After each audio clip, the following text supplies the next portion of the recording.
Empezamos con la invocación de Radha, por favor. Hay una beatitud y un poder más allá de nosotros mismos que viene en ayuda de aquellos que están preparados para recibirlo. Nos dirigimos respetuosamente hacia aquella beatitud, aquellas grandes fuentes de las cuales emanan incesantemente la fortaleza y la inspiración hacia todos los que estamos resueltos a abandonar el yo personal para desarrollarnos, aprender y compartir fraternalmente y sin reservas. Radha Burnier. Bueno, pues acabamos ya a Taibni y vamos a ver ahora ciencia e investigación en la energía a nivel humano. Vamos a hablar ahora de la energía dentro del ser humano. Esta es una frase de Goethe que la vamos a utilizar un poco para analizar algunos temas. Entonces, donde arden lámparas hay manchas de aceite. Donde arden velas quedan gotas de cera. Únicamente la luz del sol ilumina pura y sin mancha, dice Goethe. Bueno, grandes almas emisoras de luz. Otra frase aquí, ahora de Yutang Lin. Yutang Lin, antes de leer la frase, no es una persona común y corriente. El doctor Lin fue un gran activista para la expansión de la literatura china en Occidente. Además, desarrolló un nuevo sistema para escribir chino con caracteres latinos para que los occidentales pudiéramos entenderlo con mayor facilidad. Y una nueva forma de indexar los caracteres del chino.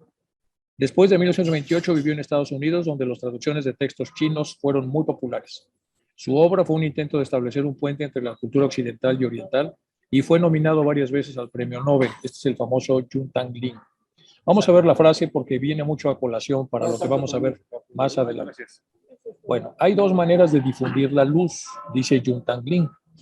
O bien ser la lámpara que la emite o el espejo que la refleja. Voy a repetir, hay dos maneras de difundir la luz. O ser la lámpara que emite la luz o el espejo que la refleja.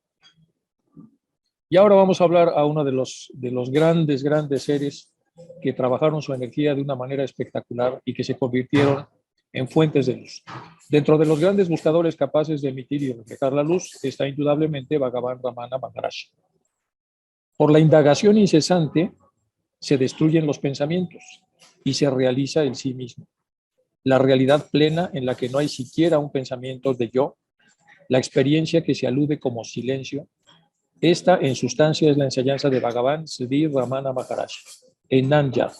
Y la pregunta simple que él hace a través de su técnica es ¿quién soy yo?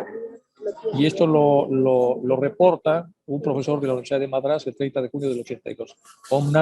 Bueno, este Ramayana. Esta es la foto de Bhagavan Ramana y vamos a analizar ahora la ciencia de la introspección realizada solamente por algunos gurús, algunos yogis, algunas personas con muchísimo desarrollo.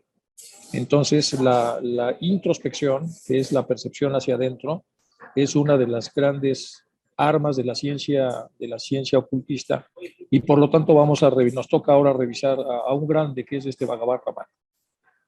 Bueno, ¿quién soy yo? El quién soy yo se traduce como Nanyar. Las enseñanzas de Bhagavan Ramana Maharaji y vamos a ver un poco de introducción. ¿Quién soy yo? Es el título dado al conjunto de preguntas y respuestas que trata de la indagación de sí mismo. Las preguntas fueron formuladas por Bhagavan Ramana Maharaji por un tal Sri Pillai en torno al año de 1900-1902.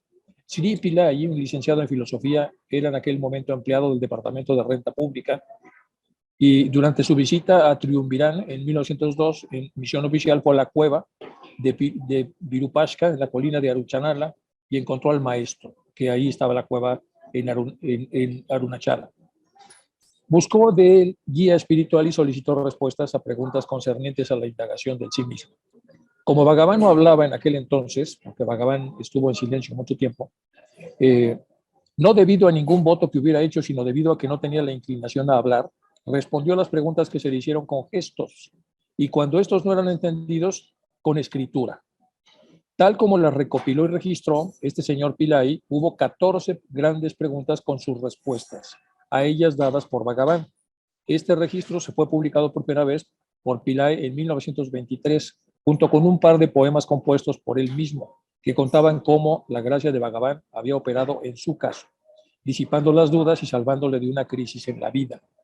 Entonces, Bhagavan entiende que además de su desarrollo interior, que era muy profundo, era importante en un momento dado que contestara preguntas para que la gente pudiese también encontrar la técnica que él tenía para tener una introspección tan profunda y tan práctica. Por esa razón, él acepta la invitación de Pillai y a pesar de que no habla, con gestos y escribiendo va contestando las famosas 14 preguntas. Hay textos en donde estas preguntas se desdoblan en 25 y es más o menos lo que vamos a revisar. Bueno, junto con este hombre, la indagación del sí mismo y la autoindagación, que se llama el Nanyar, ¿quién soy yo?, constituye el primer conjunto de instrucciones en las propias palabras del maestro Maharaji. Estas son dos de las únicas obras en prosa entre las obras de Bhagavan. Exponen claramente la enseñanza central de que la vía directa de la liberación es la autoindagación. Es autoconocimiento a través de la autoindagación. Esta autoindagación también inspiró a algunos que trabajaron sobre la psicología positiva y sobre la appreciative inquiry. La appreciative inquiry es la indagación apreciativa, está bastante relacionada con lo que pasó en el año 1900, allá en la famosa cueva de Ontarara. La manera particular en la que ha de hacerse esta autoindagación se expone con lucidez en Nanya, es decir, en quién soy.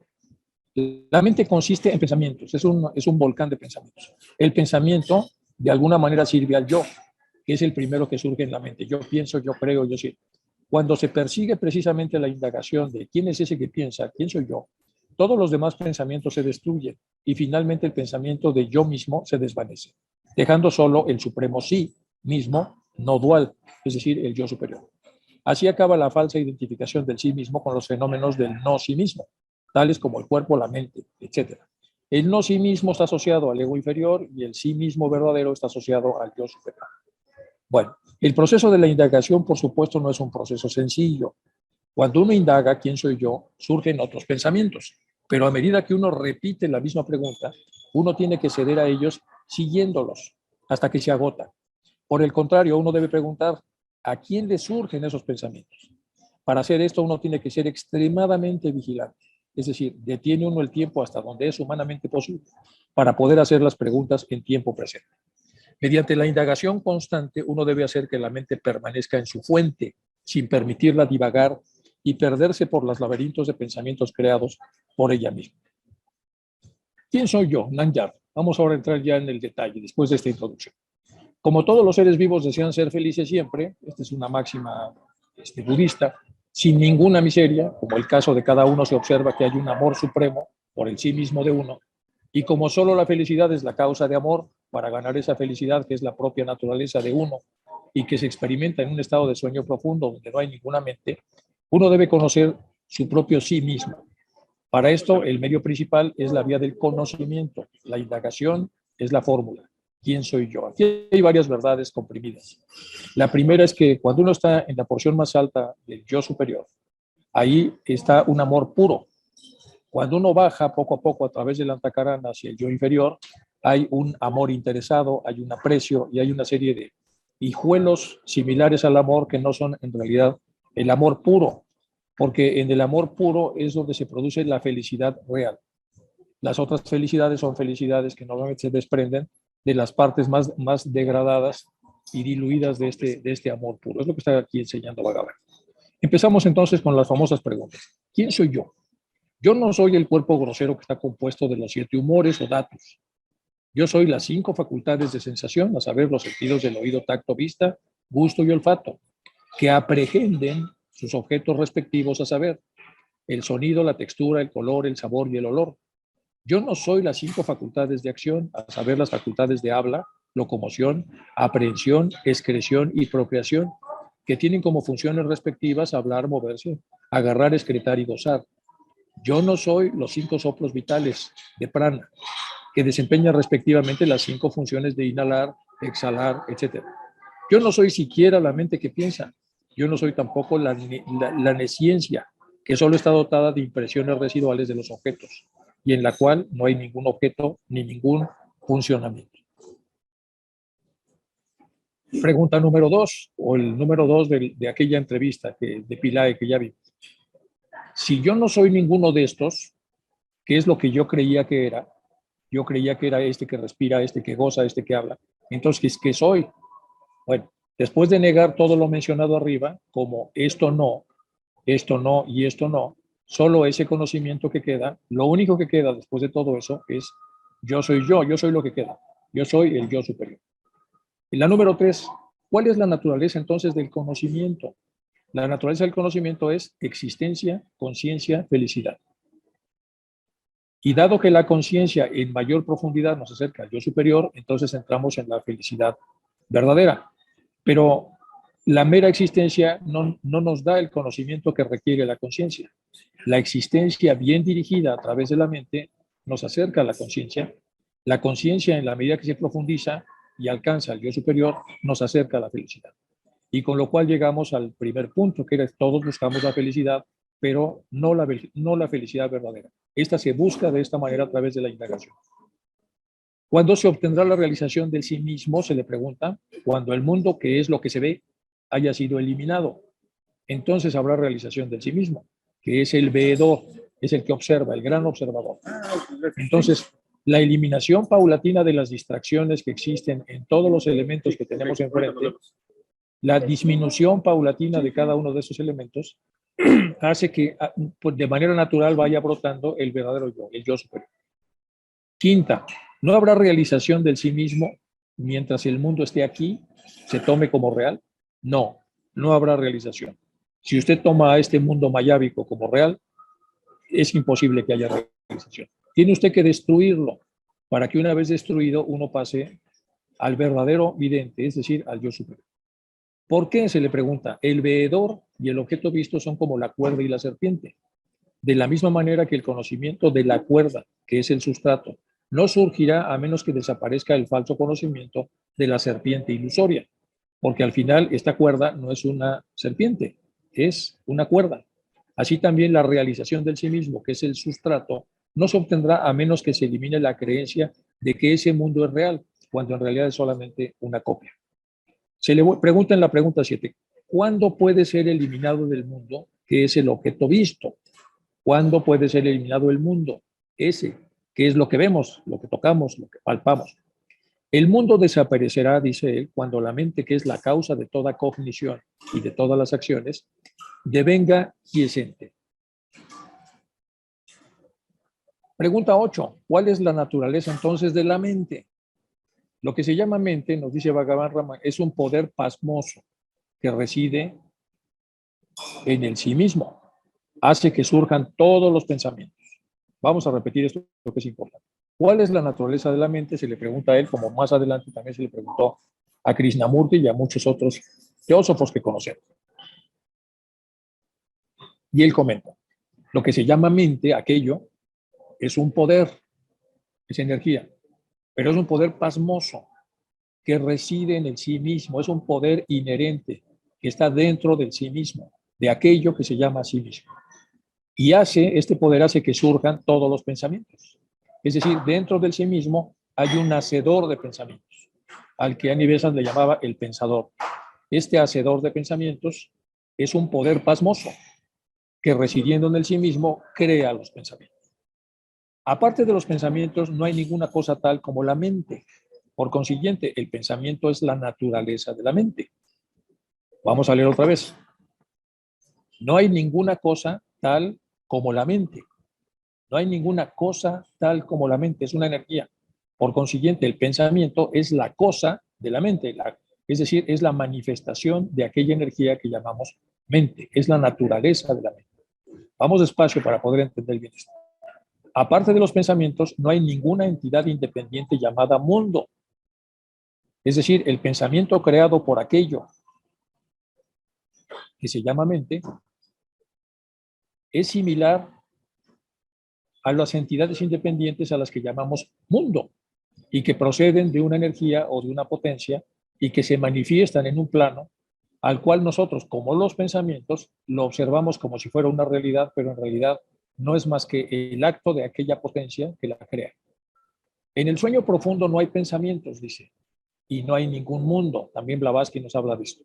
En el sueño profundo, los grandes sueños que ella comenta, entonces uno contacta con lo superior y por lo tanto hay un vínculo natural, hay un lenguaje de lo superior que baja hasta la estructura más íntima del ser humano para poder recoger todos los mensajes que allí se guardan. En estados de vigilia, claro, son los grandes sueños. Hay que recordar que también están los sueños que no son grandes, es decir, los sueños que están más asociados al día a día y al ego inferior. En los estados vigílicos, el sueño con sueños o con ensueños, hay pensamientos y también hay un mundo.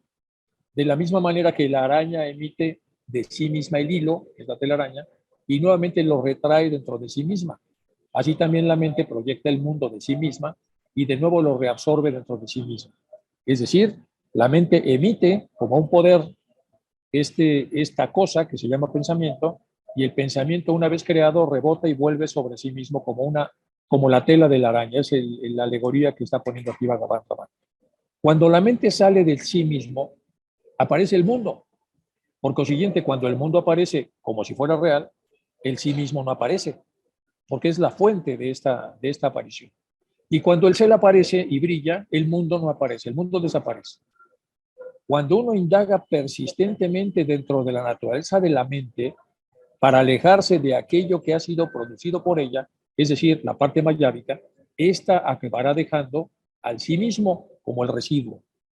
Por lo tanto, entonces, el residuo creador de pensamientos, uno se sale de la creación de los propios pensamientos y de esa manera puede llegar a través de la indagación al creador de todo esto, que es la mente. Lo que se llama el sí mismo es el Atman. Dice, la mente existe siempre solo en dependencia de algo grosero, algo burdo. No puede permanecer sola, sería solamente energía. La mente es lo que se llama el cuerpo del alma, o la jiva.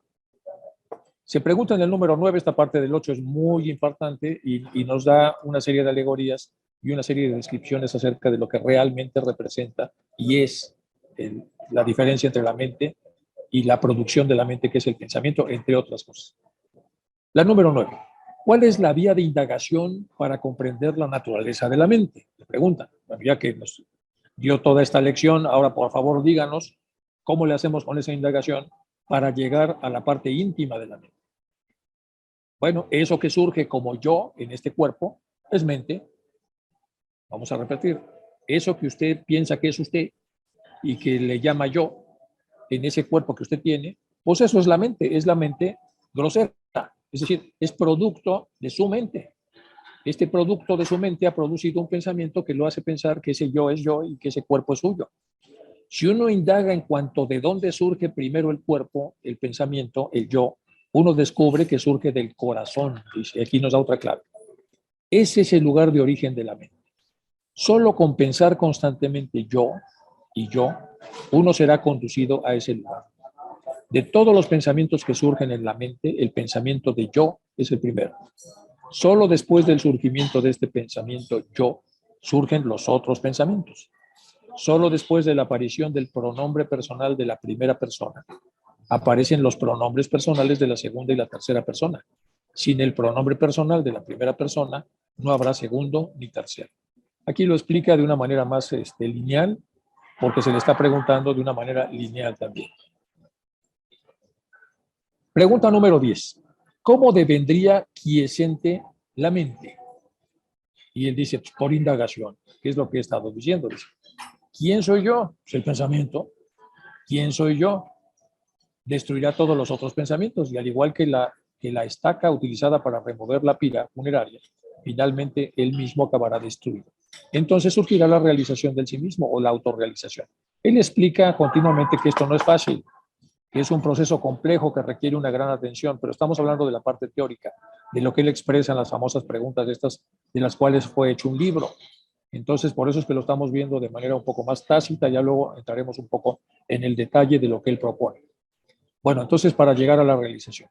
Las vías, ¿cómo se hace esto? ¿Quién soy? Pues Enrique. ¿Quién soy? Uno nacido en México. ¿Quién soy? Pues el padre de 2 hijos. ¿Quién soy?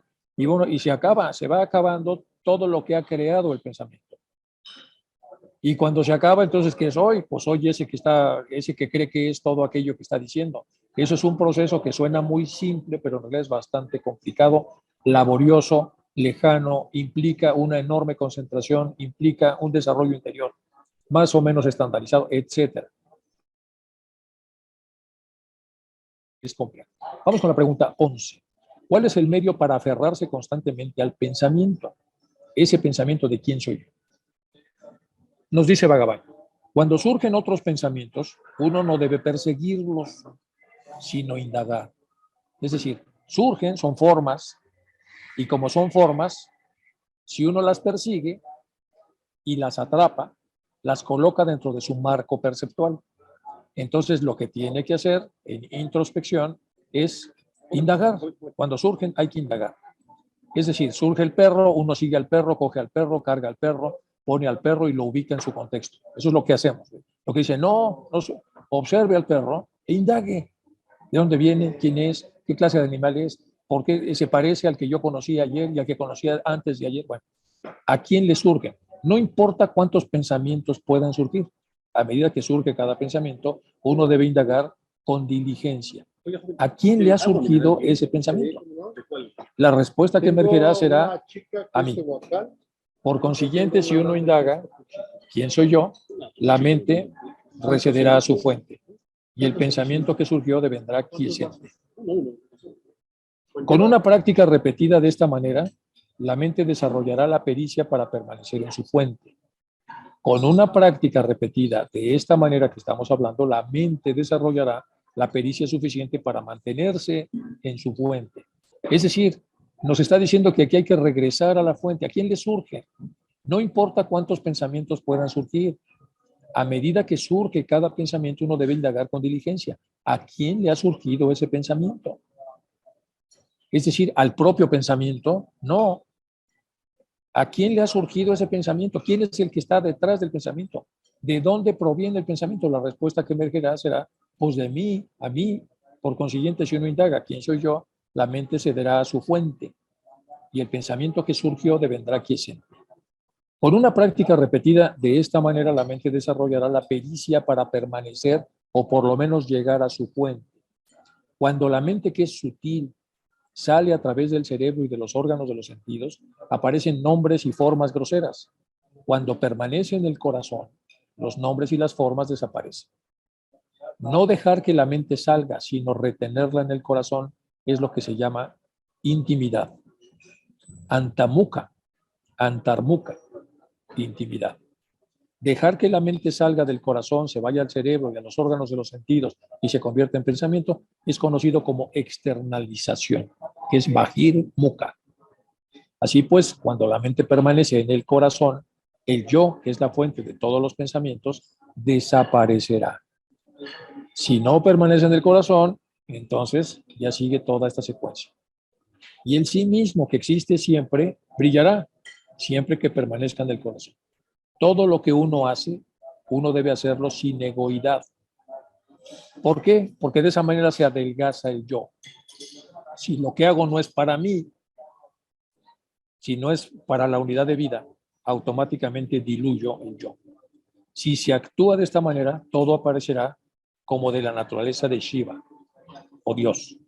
Esta es una parte muy hermosa donde él explica con mucho detalle cosas muy importantes, de cuál es la fuente a través de la cual emerge todo esto y cuál es la forma como llega. Obviamente aquí hay toda una secuencia de cómo sale del corazón y cómo finaliza en los órganos de los sentidos previa estructuración conceptual por parte del cerebro físico. Bueno, 12. Esta es un poco más complicada. Vamos a leerla con mucho cuidado.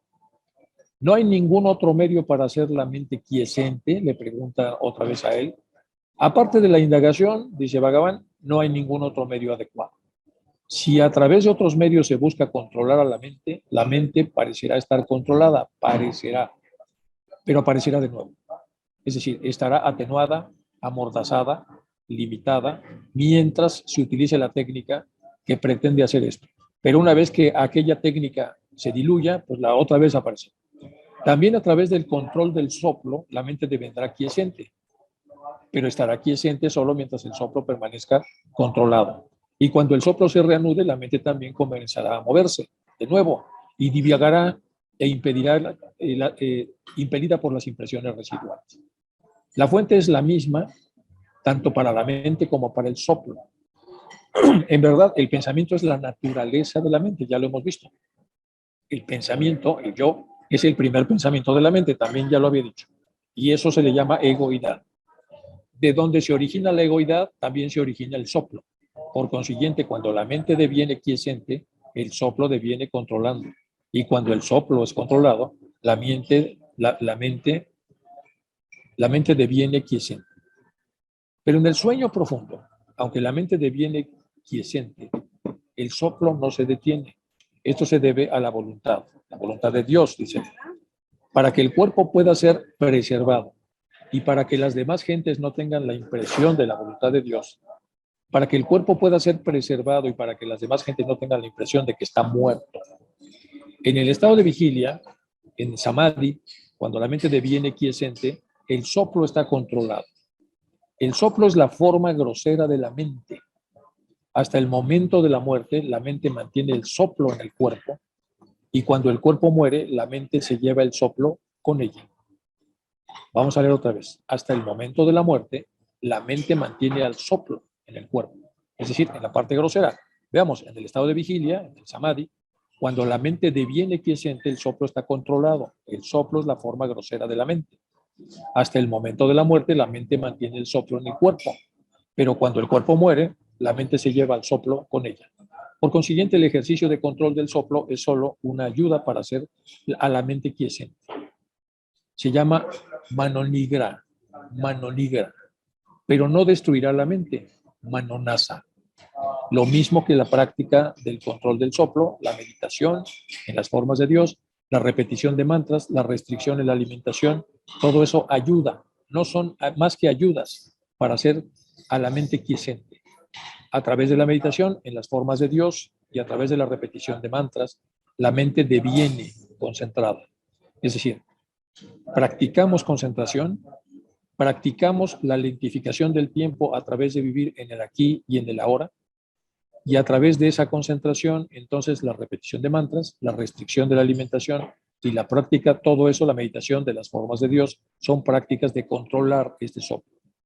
A través de la meditación, las formas de Dios y a través de los mantras. Bueno, la mente siempre estará vagando, así como cuando se da una cadena a un elefante para que la sostenga en su trompa, se dedicará a sostener la cadena y nada más. Así también cuando la mente está ocupada con un nombre o una forma, solamente se aferrará a ello, está concentrada en ello. Cuando la mente se expande en forma de incontables pensamientos, cada pensamiento deviene más débil. Pero cuando los pensamientos se disuelven, la mente deviene concentrada y fuerte. Para una mente así, la indagación del sí mismo deviene fácil. De todas las reglas restrictivas, la que se refiere a la toma del alimento sádvico en cantidades moderadas es la mejor. Vamos a repetir, de todas las reglas restrictivas para que el contacto con la mente brote, hay que hacer reglas restrictivas que ya las vimos. La que se refiere, la mejor de todas, es el alimento sádvico en cantidades moderadas. Recordemos que el alimento tamásico es un alimento lento, el alimento rajásico es el que está muy condimentado y el alimento sádvico es el equilibrado. Es un alimento que está en equilibrio. Entonces, tomar alimento sádvico y en cantidades moderadas es lo mejor para permitir esta concentración. Es la mejor, observando esta regla, la cualidad sádvica de la mente aumentará. Con el alimento sádvico, las cualidades sádvicas de la mente se incrementarán y eso será de gran ayuda para la indagación del sí mismo. Y aquí nos empieza a dar entonces más claves, es decir, póngase usted a concentrarse en algunos elementos, haga meditación con semilla, si puede sin semilla, pues también sin semilla, recite algunos mantras, sobre todo con la entonación necesaria para que el mantra tenga la efectividad que se requiere, y todo eso lo llevará a usted a bueno, y aliméntese de una manera sática y con mucha mesura, es decir, será en cantidades muy moderadas. Y de esa manera, entonces, estas cualidades sádvicas extrínsecas ayudarán a que la mente que es intrínseca también adquiera la cualidad sádvica, a través de la cual se permitirá hacer la indagación. Algunas cosas interesantes de este tema. No es lo mismo indagar estando desequilibrado, estando ansioso, estando tamásico, estando rajásico, que indagar estando en un estado de equilibrio, indagar cuando ya se ha hecho una relajación y una meditación apropiada. Entonces, son las condiciones apropiadas para que la indagación produzca frutos. La número 13. Las impresiones residuales o pensamientos de los objetos parecen avanzar como olas de un océano. ¿Cuándo serán destruidas todas ellas?, le preguntan. Él responde: a medida que la meditación sobre el sí mismo se haga cada vez más alta, los pensamientos serán cada vez más bajos. Y mientras más ganemos altura en la indagación y más ganemos altura en la meditación, los pensamientos bajarán tanto su estatus que serán prácticamente destruidos, como objetos energéticos, no como posibilidades. La posibilidad siempre está. Lo que se destruye es lo que se destruye es el efecto de esa posibilidad. Se adelgaza y queda destruida, aunque por supuesto en las cualidades intrínsecas de cada pensamiento quedan intactas, solo que no se manifiestan. En el número 14 es posible que las impresiones residuales, o sea, los pensamientos de los objetos, que vienen, por así decir, de un tiempo sin comienzo, se disuelvan y que uno permanezca como el puro sí mismo. Voy a repetir la pregunta. Es posible que las impresiones residuales de los objetos, que vienen, por así decirlo, de un tiempo sin comienzo, se devuelvan y que uno permanezca como un puro sí mismo. Sin ceder a la duda, dice Bhagavan, ¿es posible o no? Bueno, uno debe aferrarse persistentemente a la meditación sobre el sí mismo. Ojo, uno debe aferrarse persistentemente. Aquí ya está hablando de voluntad. Aferrarse, agarrarse con todas sus fuerzas y ser persistente en la meditación sobre el sí mismo. Incluso si uno es un gran pecador, uno no debe inquietarse y llorar: oh, soy un pecador, ¿cómo puedo yo ser salvo? Uno debe renunciar completamente al pensamiento de yo soy un pecador y concentrarse fervientemente en la meditación sobre el sí mismo. A pesar de ser pecador, yo tengo un yo superior y tengo el anhelo de tocarlo, de acercarme a él. Tengo el anhelo de dar un paso hacia él. Entonces ciertamente uno triunfará. No hay dos mentes, una buena y otra mala. La mente es solo una, dice Bhagavan. Son las impresiones residuales las que son de dos tipos: auspiciosas e inauspiciosas. Cuando la mente está bajo la influencia de las impresiones auspiciosas, se dice que es buena.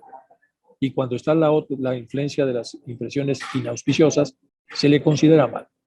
A la mente no debe permitírsele divagar hacia los objetos mundanos, ni hacia lo que concierne a otras gentes. Es decir, concentrarnos en nosotros y no en los otros. Por muy malas que otras gentes puedan ser, uno no debe tenerles odio. Tanto el deseo como el odio deben ser evitados. Y aquí nos da otra clave.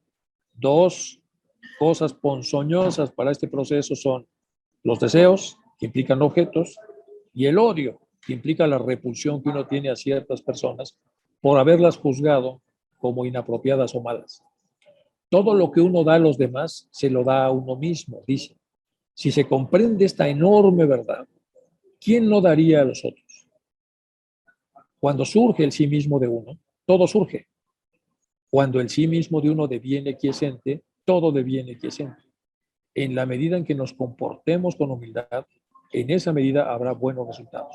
Si la mente se torna quiescente, uno puede vivir en cualquier parte. Hermoso. Vamos con la 15.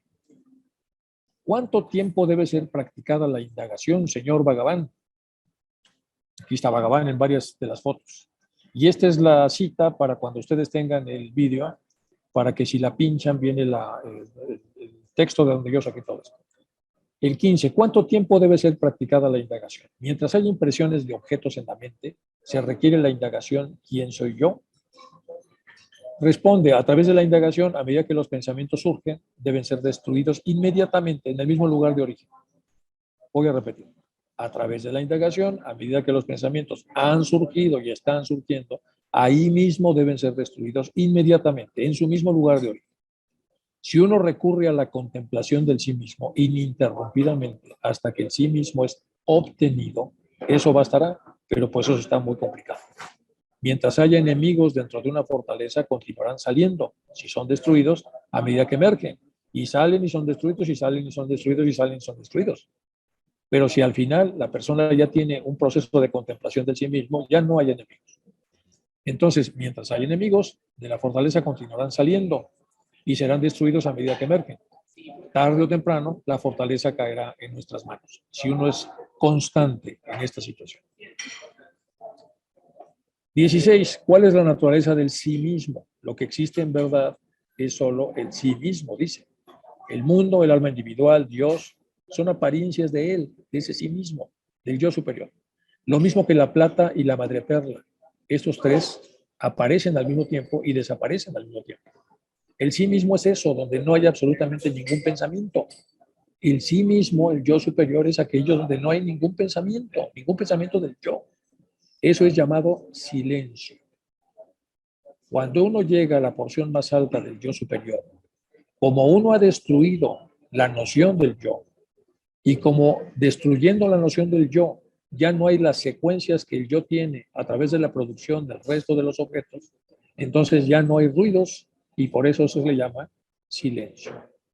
El sí mismo es el mundo, el sí mismo es el yo, el sí mismo es Dios. Todo es Shiva o sí mismo.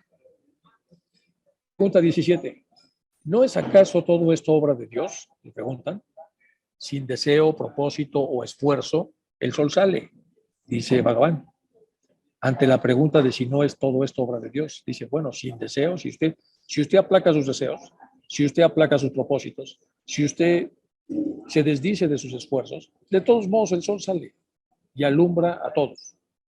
Y en su mera presencia la piedra solar emite fuego, el loto florece, el agua se evapora, las gentes cumplen sus diversas funciones, sus diversas actividades, y entonces descansan.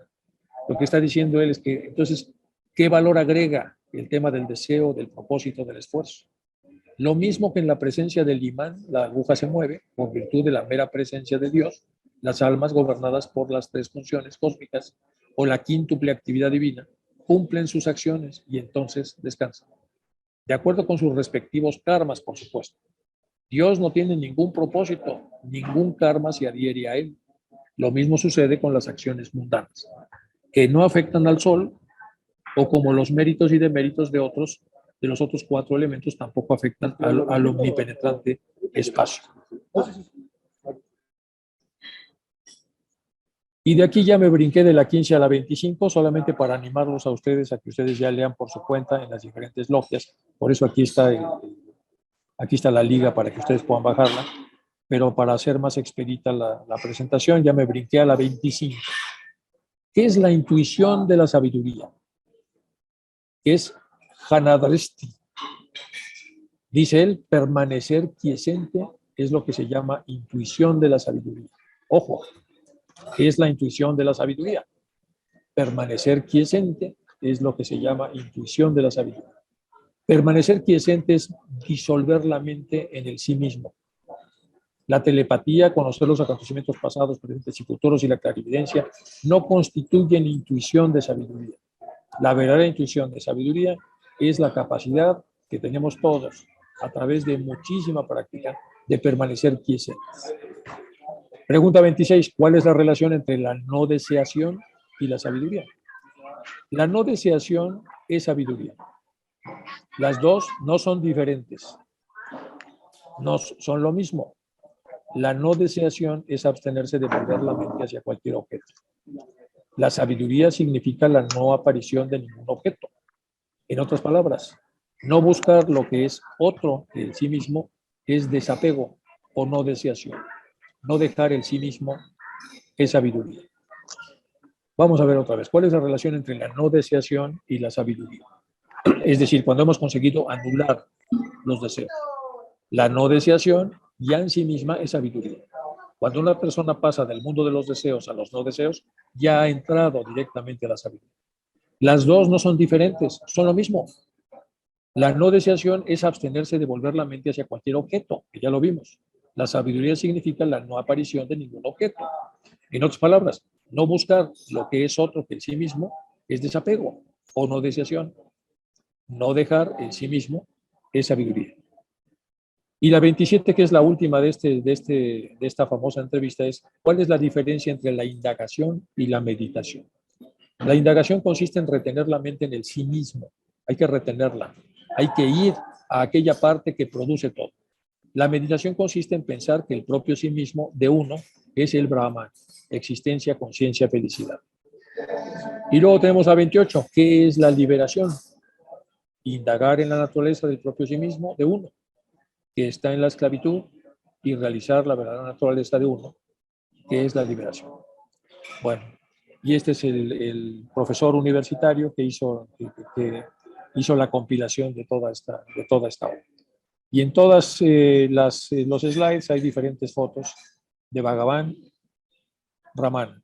Y ahora vamos a analizar como corolario este libro, que es un libro muy, muy conocido, que se llama La India Secreta, una fascinante historia de una búsqueda espiritual. Un reportero británico fue a visitar India durante muchos años para buscar yogis y gurús. Entonces, él escribe una obra de la cual he hecho una síntesis también. Es una síntesis simple de la obra para que podamos redondear. ¿Por qué la pongo acá? Pues porque Paul Brunton al final se convirtió en un discípulo de Bhagavan Ramana, que es del que acabamos de hablar. Vean ustedes la hermosura con la que escribe este hombre. Es un Sir, es un nombre que perteneció a la nobleza británica. Es Sir Paul Brunton. Entonces, él arranca su libro diciendo lo siguiente, vean, existe un oscuro pasaje en el amarillento libro de la vida de la India que he intentado dilucidar en provecho de los lectores occidentales. Los antiguos viajeros volvían a Europa con extraños relatos de fakires, del Indostán. Hasta los modernos turistas y exploradores a menudo traen historias similares. ¿A qué fuiste a la India? Pues a ver un gurú, a ver un fakir, etc. ¿Qué hay de verdad detrás de esas leyendas que llegan siempre a nuestros oídos y que se refieren a una misteriosa clase de hombres que algunos llaman yogis y otros fakires? ¿Qué hay de verdad detrás de las intermitentes alusiones que llegan hasta nosotros, según las cuales existe en la India una sabiduría que promete el más extraordinario desarrollo mental a aquellos que lo practican? Bueno, pues emprendí un largo viaje para encontrar aquella verdad. Las páginas que siguen son un resumen de mi informe. Digo resumen, pues las inexorables exigencias del espacio y del tiempo me obligan a escribir sobre unos pocos yogis, ya que conoció muchos, habiéndome encontrado muchos. En consecuencia, he elegido los que me interesaron más y que, en mi opinión, podrían despertar la curiosidad del mundo occidental. Se oye hablar tanto de pretendidos santos que gozan de la reputación de haber alcanzado una profunda sabiduría y extraños poderes, que, inducido por ello, se viaja durante días de calor abrasador y de noches sin sueño para visitarlos, encontrando solo esclavos de la letra y de la ley, venerables ignorantes prestidigitadores ansiosos de dinero y juglares que conocen unos cuantos trucos. Carecería de sentido para el lector que llenase estas páginas con mis observaciones sobre esta gente, y sería además una tarea desagradable para mí. Por esa razón no hablaré del tiempo perdido con ellos. Reconozco humildemente que he tenido el privilegio de observar una fase casi desconocida de la India, que rara vez se ve y que el viajero común entiende aún menos. Así arranca su libro este Paul Brunton con una prosa envidiablemente compleja y hermosa. Este es el título en inglés. En realidad es como En búsqueda de la India secreta, que es el título real.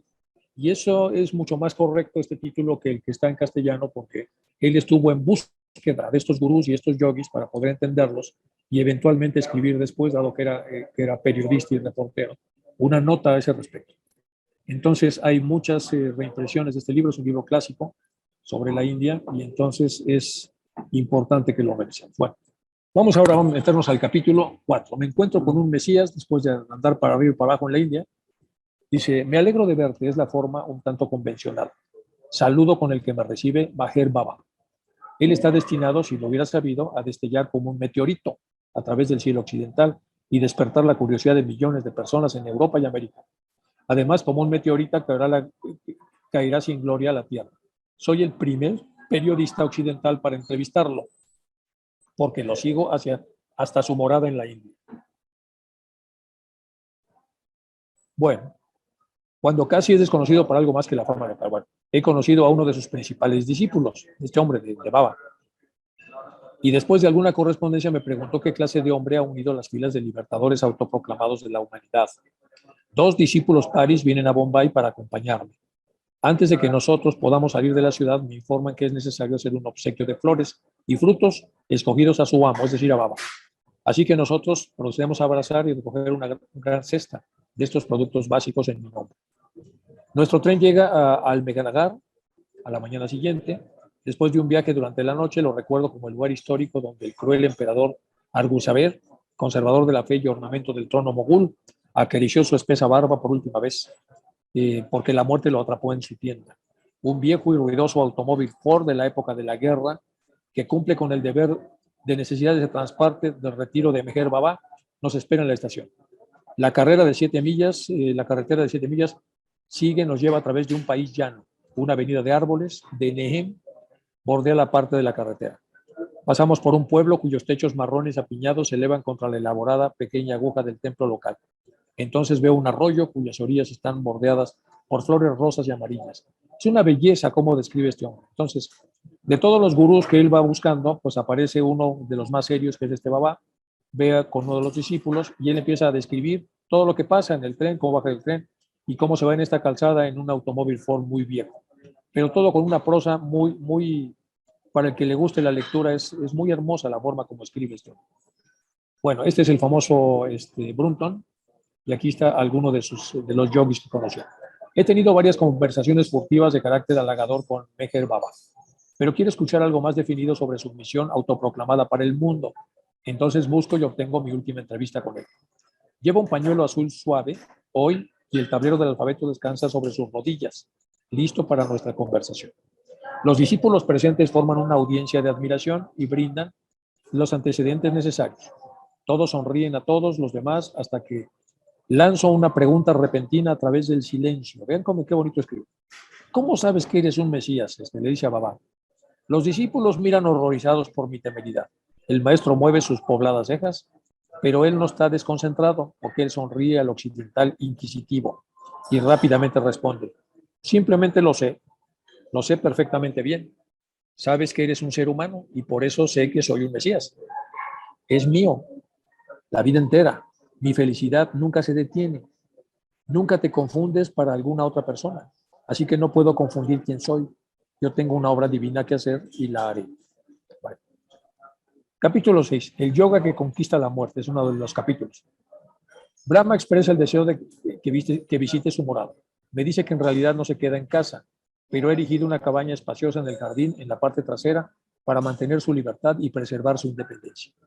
En consecuencia, yo debo confesarlo con cierto entusiasmo, llamar a una casa una tarde.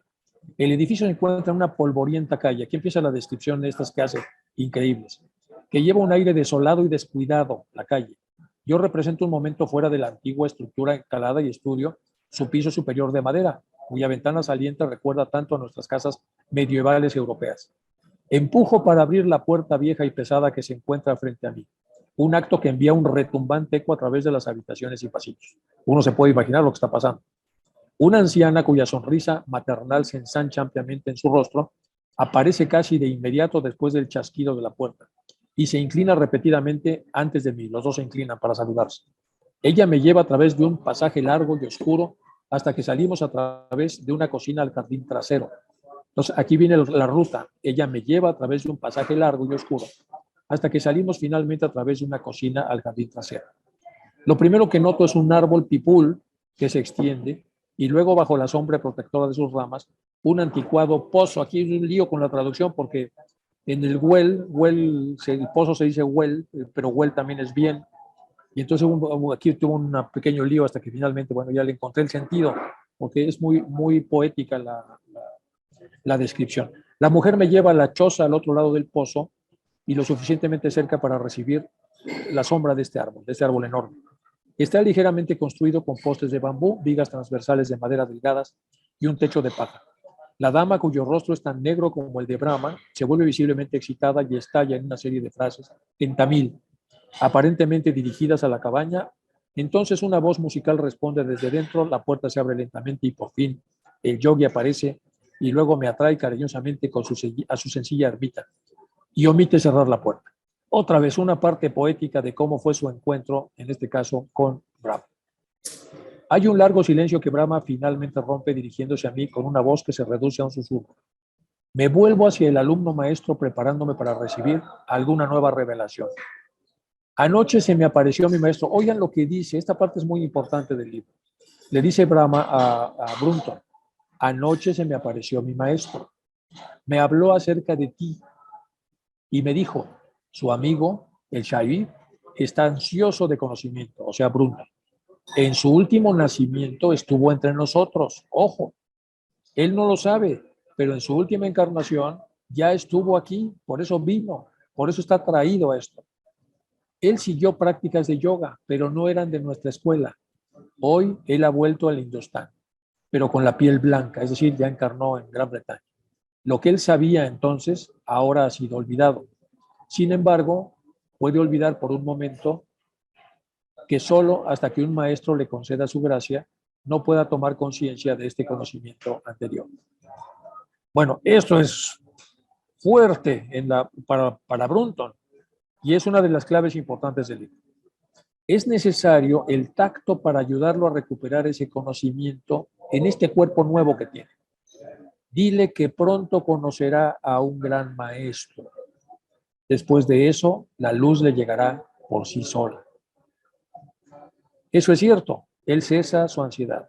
No dejará nuestra tierra hasta que esto pase. Es la escritura del destino que nos deja con las manos vacías. Retrocedo asombrado, dice Brunton. La lámpara arroja rayos de luz sobre la pequeña sala. El rostro de mi joven intérprete parece invadido por asombro de ese resplandor amarillento. ¿No me dijiste que tu maestro estaba a la distancia de Nepal? Le dice Brunton, todavía muy britanizado. Exijo en tono de reproche, dice. Él contesta, de hecho, él permanece allí todavía, está en Nepal. Entonces, ¿cómo diablos puede viajar 1200 millas en una sola noche? Brahma sonríe crípticamente. Mi maestro siempre está presente para mí, aunque en el lapso de la India se encuentre entre nuestros cuerpos. Recibo su mensaje sin carta o portador. Su pensamiento se acelera por el aire. Alcanza él y yo entendernos. Pregunta el telepatía, o si desea usted decirle así, pues llámele así. Bueno, entonces aquí recibe un regalo impresionante, pero él todavía está muy britanizado. Si estás buscando la iniciación en el yoga real de los niveles superiores, amable, entonces no estás buscando demasiado. Tu sinceridad, ayudar, es posible que te ayudemos mientras puedo percibir la fuerza de tu determinación. Pero una luz comienza a despertar dentro de ti que puede guiarte hacia lo que quieres, sin duda. No estoy seguro de haberlo entendido correctamente. Hasta ahora he dependido de mí como guía incluso. Algunos de sus antiguos sabios dicen que no hay otro Dios que ese que está dentro de nosotros. Me arriesgo. Y la respuesta llega rápidamente. Dios está en todas partes. ¿Cómo puede uno limitarlo a tu propio yo? Tú mismo, no es tu Dios, es el Dios de todos. Él apoya a todo el universo. Siento que estoy saliendo de mi profundidad e inmediatamente aparto la charla de esa corriente semiológica y pregunto, ¿cuál es el curso más práctico para mí? Continúe con sus viajes, le dice el gurú. Cuando los haya terminado, piensa en los diversos yogis y hombres santos que ha conocido y entonces elija el que más le atraiga. Vuelva a él y seguramente le otorgará su iniciación. Miro su perfil tranquilo y admiro su singular serenidad. Pero, dice Brunton, suponga su santidad que ninguno de ellos hace suficientemente atractivo para mí. Entonces, ¿qué hago? Después de ver durante 5 años tantos yogis y ninguno me gusta, ¿qué hago? En ese caso tendrás que seguir solo hasta que Dios mismo te inicie. Practica la meditación con regularidad, contempla las cosas superiores con amor en tu corazón, piensa a menudo en el alma y eso te ayudará a lograrlo. El mejor momento para practicar es la hora del despertar. El siguiente mejor momento es la hora del crepúsculo. El mundo está más tranquilo en esos momentos y perturbará tu meditación menos. Pregunto, si fallo puedo ocurrir a usted para que me ayude. Sacude él suavemente la cabeza. Bueno, otra parte del libro muy bonita. Vamos a la que sigue. Ya casi se acaba, no se preocupe. Su búsqueda de la felicidad es un inconsciente. Su verdadero yo, el verdadero yo es imperecedero, por lo tanto, cuando un hombre la encuentra, se encuentra una felicidad que no ha llegado a su fin. Pero, ¿el mundo es tan infeliz? Pregunta. Sí, pero eso se debe a que el mundo ignora su verdadero yo superior, por eso es infeliz. Todos los hombres, sin excepción, son conscientes, buscándolo inconscientemente. Incluso los malvados, los brutales y los criminales, pregunto, incluso ellos pecan porque están tratando de encontrar felicidad en cada pecado que cometen. Este esfuerzo es instintivo en el hombre, pero no saben que están realmente buscando su verdadero yo y por eso prueban esos caminos perversos, porque en la búsqueda de la felicidad y en la ausencia del conocimiento del verdadero yo, pues utilizan aquello que les es común, que es el propio yo inferior. Primero como un medio para la felicidad, por supuesto, Son caminos equivocados porque los actos de un hombre les son reflejados. Así que sentiremos una felicidad duradera cuando sepamos esta verdad. Asiente con la cabeza, claro. Un rayo de sol inclinado cae a través del vidrio de la ventana sobre el rostro de Maharishi. Hay serenidad en esto, en la frente serena. Hay alegría alrededor de esa boca firme. Hay una paz de santuario en los ojos brillantes. ¿Qué quiere decir Maharishi con esos aparentemente simples frases? El intérprete ha transmitido su exterior, que a lo mejor cuando lo está traduciendo al inglés lo ha deformado y por eso no lo entiendo. Pero hay un significado más profundo que uno que no puede transmitir. Sé que debo descubrir por mí mismo. El sabio parece hablar no como filósofo, sino como un experto tratando de explicar su propia doctrina, pero más bien fuera de la profundidad de su propio corazón. ¿Son estas las palabras que marcan de su propia experiencia afortunada? ¿Qué es eso exactamente? Es el yo del que habla. Aquí estamos hablando de Brunton con Maharaji. Dices que es verdad, entonces debe haber otro yo en el hombre. Sus labios se curvan en una sonrisa por un momento. ¿Puede un hombre poseer dos identidades, dos yoes?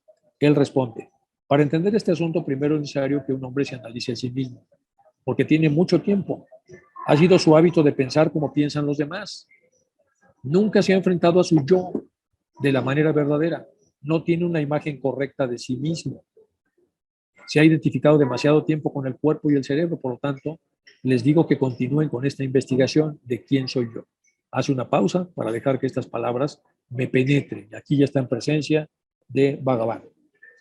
Este es el lugar de Arunachala, donde está el ashram este y que aparecen en el libro las fotos, y aquí está la famosa cueva. Aquí hay dos imágenes de la cueva. Y bueno, entonces llegué, dice Brunton, a una nueva concepción de lo divino. Podría parecer que esto es algo insignificante y completamente personal, pero como hombre de nuestro tiempo que se apoya en los duros hechos y en la fría razón y que carece de entusiasmo por lo religioso, considero que es todo un éxito. Se restauró la fe de la única manera que puede hacerlo un escéptico, no por argumentaciones, sino viviendo una experiencia abrumadora que va mucho más allá de la fuerza que el escepticismo había dejado en mí. Aquí está Bhagavan Ramana y aquí está Brunton. Y él comenta, fue un sabio de la jungla, un humilde ermitaño que había vivido anteriormente 6 años en una cueva de las montañas, quien produjo ese cambio vital en mi manera de pensar. Ninguno de los muchos yogis que visitó durante los 5 años que anduvo viajando. Fue Bhagavan Ramana, con su técnica, el que lo transformó. Es muy posible que sea incapaz de pasar el examen de ingreso de una universidad, a pesar de lo cual no me avergüenzo en consignar los últimos capítulos de este libro a la profunda deuda que tengo con este hombre. Basta para llamar la atención de los occidentales inteligentes que este país produzca tales sabios. Todavía existe la vida espiritual de la India secreta, a pesar de las agitaciones políticas que la ocultan. He intentado dar un informe auténtico de más de un adepto que ha alcanzado esa energía y esa serenidad que nosotros, pobres mortales, deseamos ansiosamente. También he consignado en este libro mi testimonio acerca de otras cosas de misterio y de maravilla. Ahora, sentado frente a mi escritorio mientras escribo a máquina, rodeado por el ambiente positivista del campo inglés, ya regresó, parecen increíbles y hasta me extraña mi temeridad al ponerlas por escrito para que las lea un mundo escéptico, del cual provengo yo. Los conceptos materialistas dominan actualmente el mundo, pero dudo que prevalezcan siempre. Ya pueden percibirse indicaciones proféticas de un cambio de las ideas, tal como me ocurrió a mí. Bueno, este es el bellísimo libro y termina. Esta es la parte final del libro, aquí aparece en inglés y aquí está en español. Mi aventura en la autometamorfosis ha terminado, pero el eje giratorio del tiempo me traerá de regreso seguramente a este lugar. Lo sé. Levanto las palmas de las manos y las cierro en el saludo habitual y luego murmuro un breve adiós. El sabio sonríe y me mira fijamente, pero no dice ni una palabra. Está hablando a través de Bhagavan. Su última mirada hacia el Maharishi, un último vistazo a la tenue luz de un farol de una figura alta de piel cobriza con ojos brillantes. Otro gesto de despedida de mi parte. Un leve movimiento de su mano derecha en respuesta y nos separamos. Me subo a la carreta de bueyes que me aguarda. El conductor agita el látigo Las obedientes criaturas salen del patio al camino áspero y luego trotan rápidamente hacia la noche tropical con olor a jazmín. Y ahí se acaba el libro. Bellísimo. Este es el Arram en la actualidad, que está acá. Y aquí está una de las últimas fotos que toma Brunton con los seguidores de Bhagavan que está allí. Y este lo hemos puesto, bueno, vamos con la investigación documental. Yo creo que le voy a dejar hasta acá, porque vimos que en estos días tendríamos algunas charlas más cortas. Luego vamos a seguir con la investigación documental, que es el diario de Olcott, y esto ya va a ser en enero, entonces vamos a poder entrar en mayor profundidad. Para esto vamos a hablar un poco de las calumnias que recibió Olcott, y entonces aquí hay un verso de Rubén Darío que es bellísimo sobre lo que es la calumnia, que ya lo veremos en su momento. Este es Rubén Darío, y luego vamos a ver algunos detalles que aparecen en el diario, porque aparecen cosas muy interesantes sobre las cosas que vivió junto a Blavatsky, el famoso viaje que recorrió. Y bueno, yo me estoy basando en este libro de Hojas de un viejo diario, la historia de la sociedad teosófica. Vienen algunas cosas ahí polémicas, un par de cosas que no voy a tocar. Lo que sí voy a tocar es toda la redacción que él hace de algunas características de HPV durante el famoso viaje este que realizan hasta llegar a la India. Hay que entender que de aquí hasta acá eran 18 días de viaje, solamente en este tramo. Entonces, convivieron mucho tiempo juntos, y eso es lo que vamos a revisar en la próxima sesión. Este es uno de los certificados que tienen de haber hecho ellos una práctica del Ponchasila, que ya lo hablaremos más adelante. Y bueno, eso es lo que vamos a seguir dentro de lo que es la investigación documental y la investigación interior, que es de lo que se trató esta parte en la que estuvimos todos metidos.